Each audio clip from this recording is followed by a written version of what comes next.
It may look like I have two pretty identical RAV4s in my driveway at the moment, but they are quite different. This one over here is the RAV4 hybrid that I own, and this one here is the all-new RAV4 Prime. There's some significant differences under the skin. Obviously, the first one is power. This one has 302 horsepower. This one has 212, so a lot less power. And according to the manufacturer, Toyota says that this one is going to be the fastest compact crossover in the mainstream segment in America. If you want to go faster than this and you want a compact crossover, you're going to have to look at a luxury option. And of course, this is a plug-in hybrid. Now, it's not the first RAV4 with the plug. There have been two full EVs before it, but this is faster than any RAV4 has ever been. Now, if you want to know how the RAV4 Prime drives, unfortunately, you're going to have to wait until July 1st for that. All of my driving details are under embargo until that time. I've had a pretty limited amount of time with the RAV4 Prime, and that's why this shooting location isn't exactly ideal for comparisons, but we're going to go ahead and try it anyway. I'm going to grab the camera here in a moment and we'll look around both of these vehicles. I've had just about 48 hours total with the RAV4 Prime, and all of that will be in the July 1st video. The first thing you'll notice about the RAV4 Prime is that we get a slightly tweaked front end. We get a tweaked grille that actually has a slight curve in at the bottom, as you can see right there. We get some black plastic that has some sparkly bits in it. It sort of looks like it's got glitter tossed in. And then rather than fog lamps, we have these accent lights right here up front. Over on the regular hybrid, you can see that the grille is definitely different. We get basically the same Toyota logo there, less chrome going on, and then fog lights down at the bottom. The headlights appear to be basically the same. At the very bottom of the bumper, we get a satin chrome finisher right there along the bottom to help dress things up a little bit. And over here on the regular RAV4 hybrid, things are a little bit more boring at the bottom. The second thing you'll notice are the wheels. We have a pretty basic XLE trim right here in the hybrid model. This has 17-inch wheels and tires on it. Then if we go over to the RAV4 Prime, you'll notice that we have unique wheels, which I have to say are much more attractive than the wheels on my RAV4. And we also have wider tires. These are now 235 with tires. And then if we look a little bit closer, you can see that we have some different suspension components here. That's because it's not an optical illusion when you park these two next to each other and the RAV4 Prime appears to be a little bit higher. According to my measuring tape, the rear suspension on the RAV4 Prime rides about 1.5 inches higher than my regular RAV4 hybrid, and the reason is right here under the vehicle, because that's where the battery pack is located. You can see it right there in front of the gas tank, and it extends to right there up in front of the vehicle. That's quite different than the regular RAV4 hybrid, where the battery pack is located under the rear seats. The battery pack is slightly skewed towards the driver's side of the RAV4 Prime because the exhaust has to go somewhere, and that somewhere is right over here on the passenger side. Under the regular hybrid, you'll notice that we don't have as much aero treatment going on under here as we find in the RAV4 Prime either. Instead of the matte effect trim that we find on the back of that XLE, over here in the RAV4 Prime, we have more of that shiny black trim. Again, this has the glitter in it. You can see that we still have the dual exhausts at the bottom. Not a whole lot has changed about this rear bumper design. Aside from the Prime logo on the back and the plug-in hybrid logo right there up front, the only other way you could tell them apart is via this charge door right here in the back.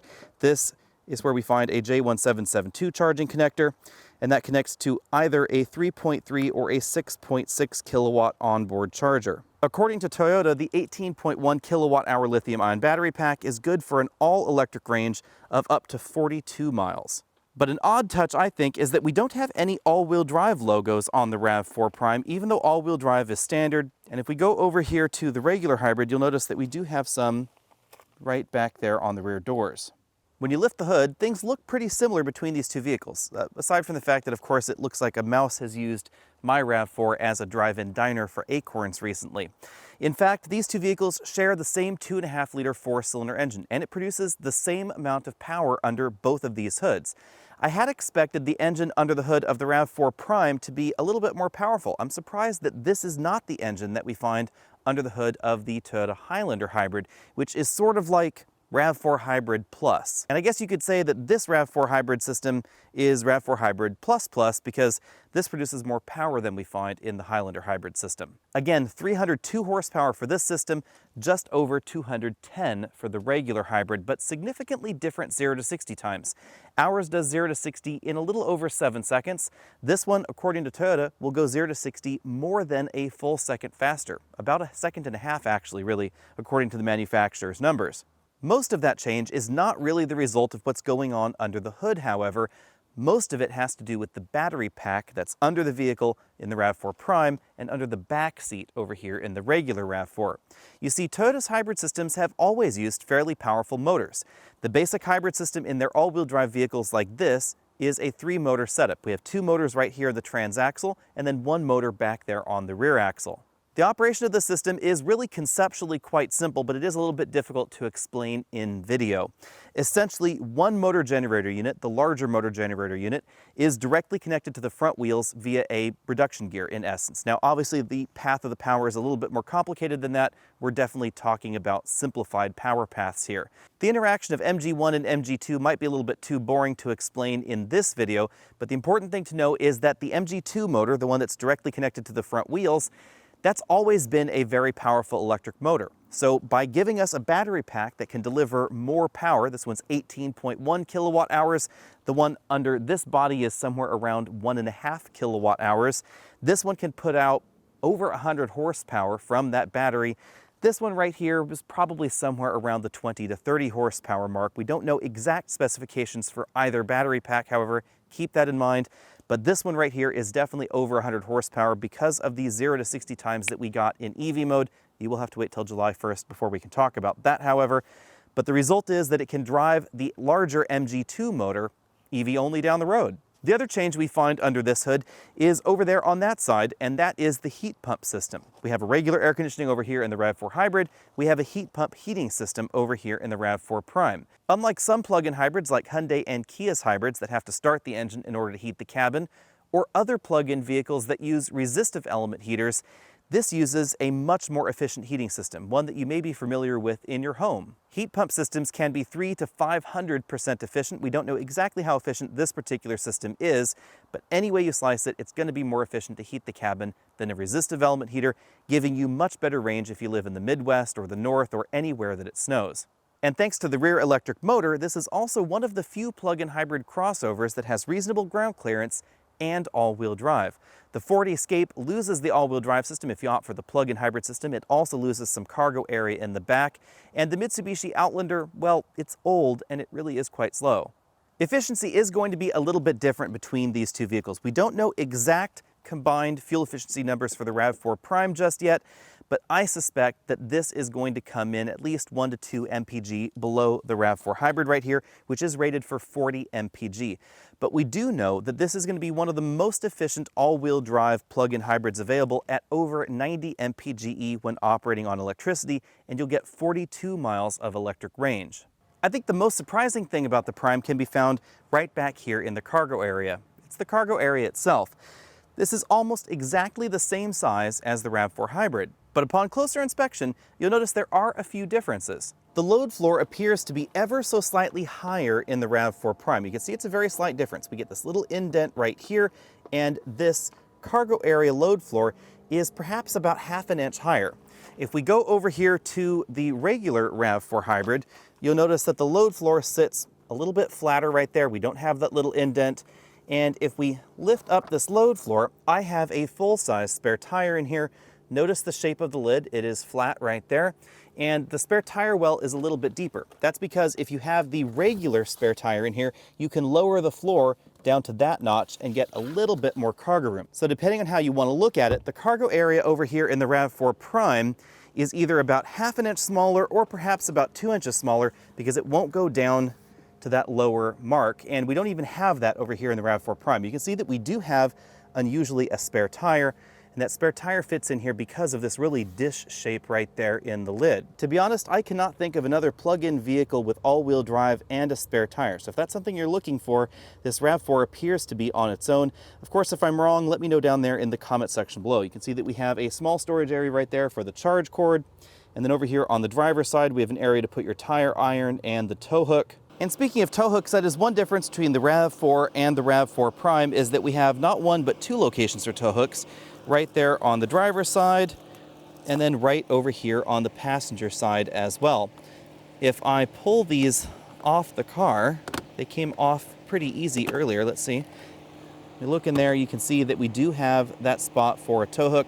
That's something that I really wish the TRD versions of the RAV4 would have. How you feel about the RAV4 Prime pricing will likely depend on whether or not you qualify for the full federal tax credit of $7,500. For 2021, the RAV4 Prime will start at $38,100 before tax, title, license, and destination. And before all those charges, this will go on up to right under $47,000. The model that we've been looking at today is the XSE trim that does not have too many options on it. On the inside, it looks essentially the same as the regular RAV4. There is zero difference in the seating, zero difference in the dashboard really, just a little bit of trim difference here and there. If you don't qualify for the full federal tax credit, that means that the RAV4 Prime is going to be a pretty big bump over this blue RAV4 hybrid right here. Keep in mind the RAV4 Prime is going to come only in SE and XSE trims, so at the moment there's no direct parallel to this XLE trim of the RAV4 hybrid. On the other hand, if you do qualify for that full federal tax credit, then effectively the RAV4 Prime is going to be only about $2,000 more expensive than the regular RAV4 over there. And if you have access to a charge connector, this is likely going to be less expensive to keep around. Now, due to the average price of electricity in America, which is honestly not terribly expensive, including in California, when you really think about it, the RAV4 Prime is going to take quite a lot of time before those $2,000 of break-even happen between this and a comparably equipped RAV4 hybrid.